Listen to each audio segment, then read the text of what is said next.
நீங்கள் இடைவிடாத உளமார்ந்த பற்றுள்ள இந்திய குடிமகனாகிய நான் நமது அரசியலமைப்பின்படி தீண்டாமை ஒழிக்கப்பட்டு விட்டது. தெரிந்தோ தெரியாமலே சமூக வேற்றுமையை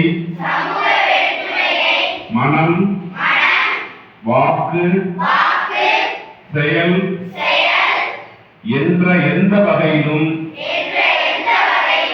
கடைபிடிக்க மாட்டேன் என்று இதனால் உளமாற உறுதியளிக்கின்றேன். அரசியல் அமைப்பின் அடிப்படை கருத்திற்கு இணங்க சமய வேறுபாடற்ற சுதந்திர சமுதாயத்தை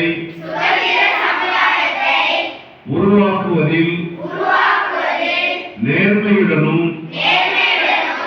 உண்மையுடனும் பணியாற்றுவது எனது கடமையாகும் என்பதையும் உணர்வேன். இந்திய அரசியலமைப்பின் பால் எனக்குள்ள முழு பற்றிற்கு இது என்றென்றும் எடுத்துக்காட்டாக விளக்கும் என்றும் இதனால் உளமாற உறுதியளிக்கின்றேன்.